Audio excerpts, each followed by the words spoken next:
بسم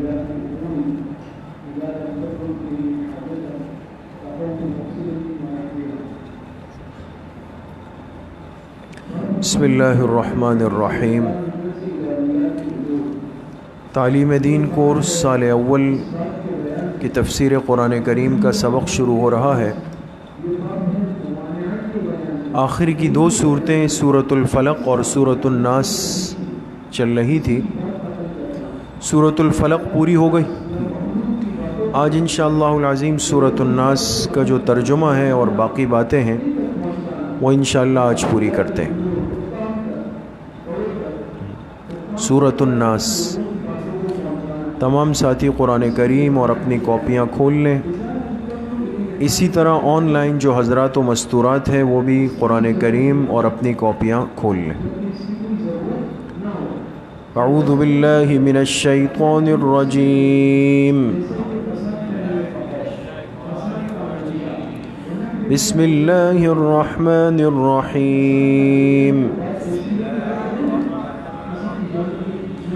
قل اعوذ برب الناس ملک الناس الہ الناس من شر الوسواس الخناس الذي يوسوس في صدور الناس من الجنة والناس۔ صدق اللہ العظیم۔ سب سے پہلے سورۃ الناس کا ترجمہ۔ قل اعوذ برب الناس، اے میرے حبیب صلی اللہ علیہ وسلم آپ کہہ دیجئے،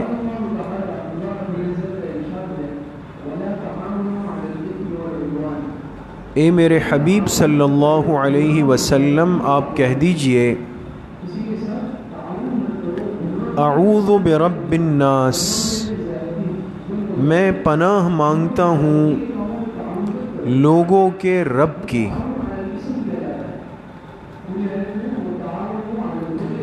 میں پناہ مانگتا ہوں لوگوں کے رب کی۔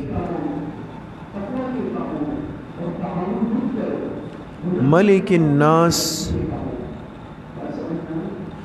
لوگوں کے بادشاہ کی۔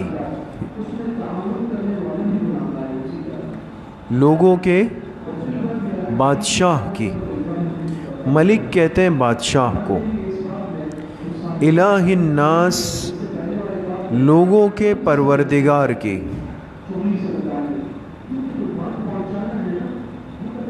لوگوں کے پروردگار کی۔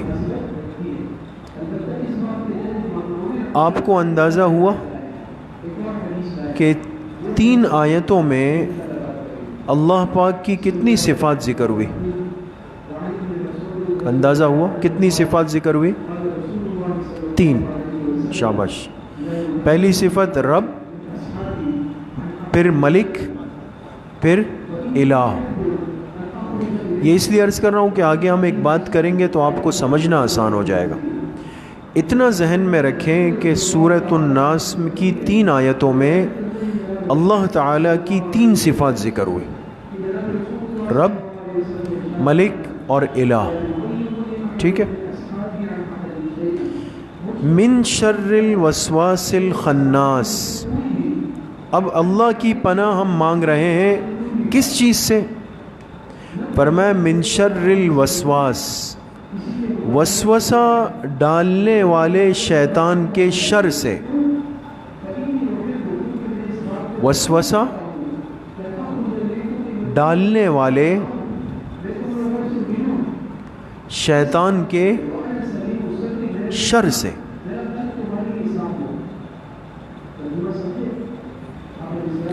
الخناس، جو چھپ جاتا ہے، جو چھپ جاتا ہے۔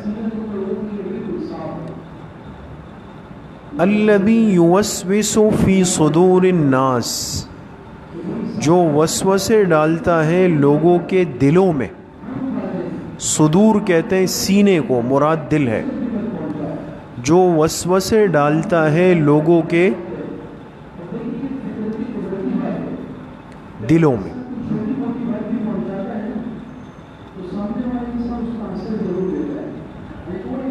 من الجنۃ والناس، جنات میں سے اور انسانوں میں سے. جنات میں سے اور انسانوں میں سے. یعنی دیکھیں کبھی شیطان جنات میں سے ہوگا، کبھی انسانوں میں سے ہوگا. انسانوں میں بھی شیطان ہوتے ہیں، جنات میں بھی. ہم تو یہ سمجھتے ہیں نا کہ شاید شیطان کا جو ایک تصور اور کانسیپٹ ہے یہ ایک مخصوص جنات میں سے ہے. اس میں تو کوئی شک نہیں ہے کہ اپنی اصل کے اعتبار سے شیطان کا تعلق من قبیل الجنات ہے، یہ بھی انہی میں سے ایک ہے. یعنی لیکن قرآن کریم سے یہ سمجھ میں آتا ہے کہ شیطان محنت اتنی کر لیتا ہے کہ اس کے افراد جنات میں بھی موجود ہوتے ہیں اور انسانوں میں بھی ہوتے ہیں. اس لیے آپ دیکھتے ہیں نا بعض انسان ظاہراً انسان ہوتے، کام کلی ہی شیطانی ہوتے، ہر اعتبار سے شیطان ہوتے. اور یہ قرآن کہہ رہا ہے من الجنۃ والناس، جنات میں سے اور انسانوں میں سے. ترجمہ لکھ لیا دوستو؟ اچھا، وجہ تسمیہ، اس سورۃ الناس کو سورۃ الناس کیوں کہتے ہیں؟ جی، اس کی 5 آیتوں میں آپ دیکھیں نا، پہلی آیت میں بھی الناس، دوسری میں بھی الناس، تیسری میں الناس، پھر چوتھی میں نہیں، 5ویں میں الناس، 6ٹھی میں الناس. تو یہ کتنی ہو گئی؟ 5.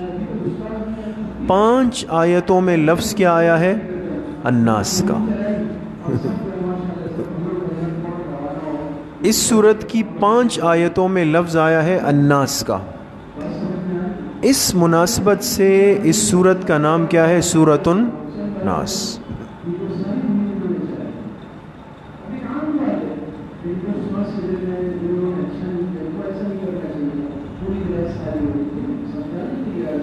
سمجھ گئے؟ موضوع سورت، سورت کا موضوع کیا ہے؟ آپ حضرات نے سورۃ الفلق کا موضوع لکھا ہے، وہ کیا لکھا ہے وہ بتائیں ذرا. جی کیا لکھا ہے؟ طریق حفاظت جان. سورۃ الفلق جو ہے نا، اس میں انسان کی جان کی حفاظت کا طریقہ ہے، جو جسم ہے، جان ہے. سورۃ الناس کا موضوع کیا ہے وہ لکھیں. طریق حفاظت روح، طریق حفاظت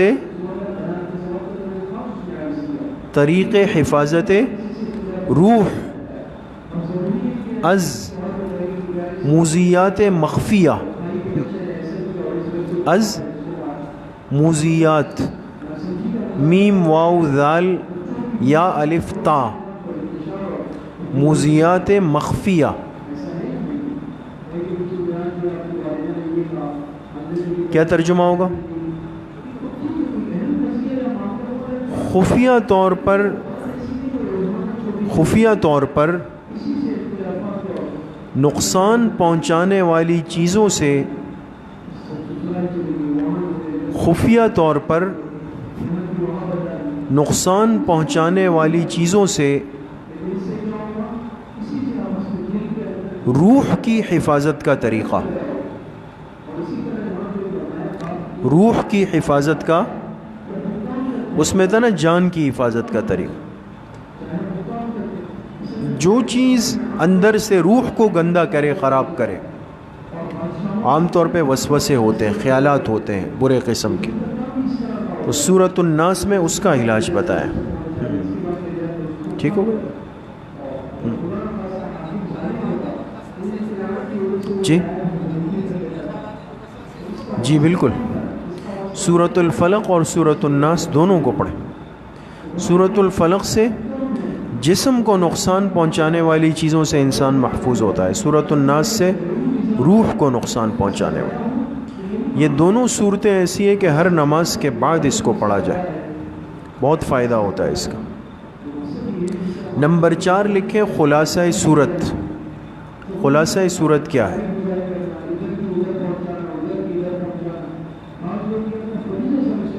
خلاصہ صورت شیاطین الجن کی طرح,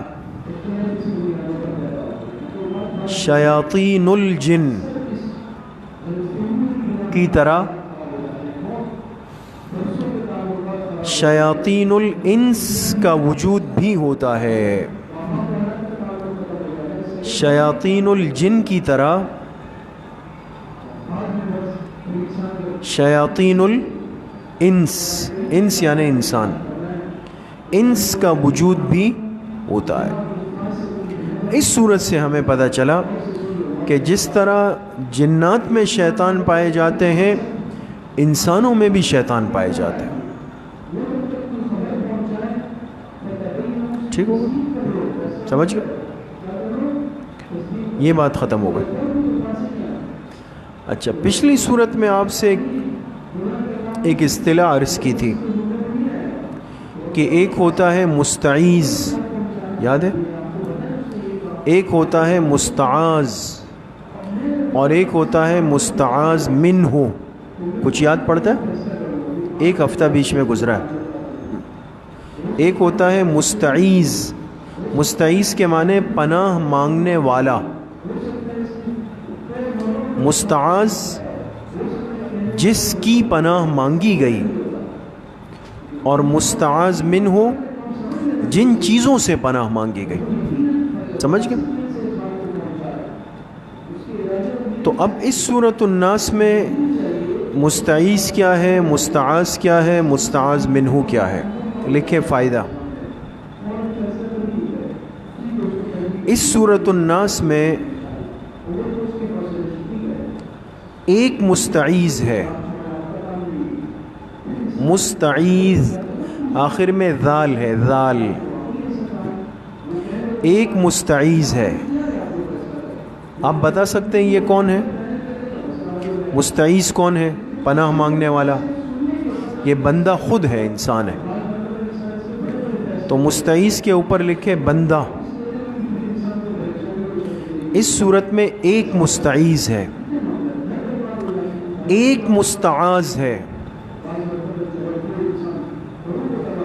وہ کون ہے؟ اللہ تعالی ہے. مستعاذ کے اوپر چھوٹا سا لکھے اللہ تعالی.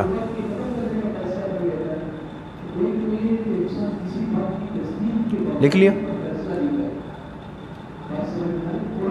بریکٹ میں لکھیں مستعاذ کے 3 اوصاف ہیں. مستعاذ کے کتنے اوصاف ہیں؟ 3 اوصاف ہیں. رب 3 اوصاف ہیں, رب, ملک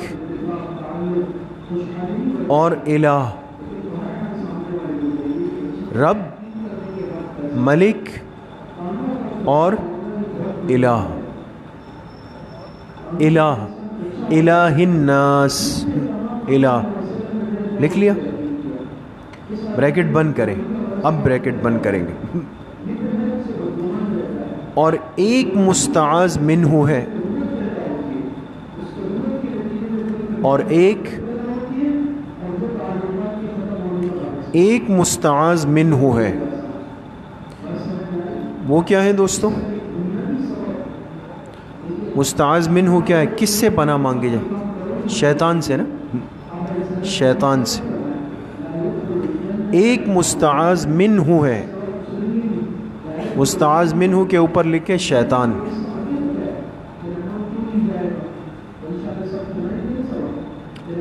یہ لکھ لیا دوستوں؟ ٹھیک ہے.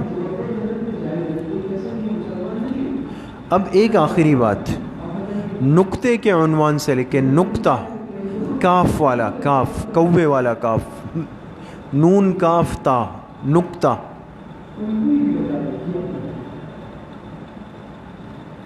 تھوڑا دماغ کو حاضر کریں گے تو سمجھ میں آ جائے گا. لکھ رہے؟ لیکن سورۃ الفلق میں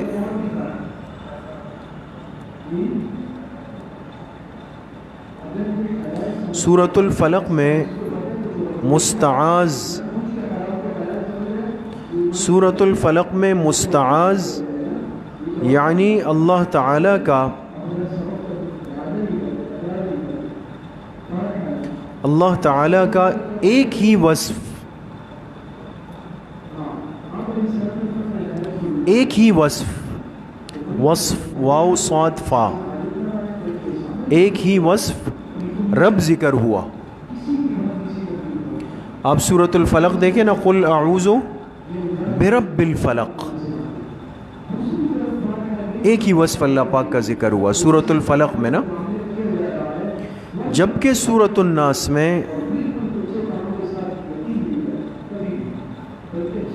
جبکہ سورۃ الناس میں مستعاذ،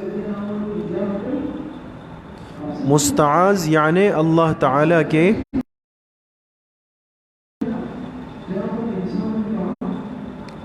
اللہ تعالیٰ کے 3 اوصاف ذکر ہوئے. فرق سمجھ میں آیا؟ سورۃ الفلق میں اللہ تعالیٰ کے کتنے اوصاف ہیں؟ 1. سورۃ الناس میں اللہ تعالیٰ کے 3 اوصاف. یہ کیوں؟ دیکھیں قرآن کریم کی ہر بات میں اور سورۃ الناس میں روحانی حفاظت کا،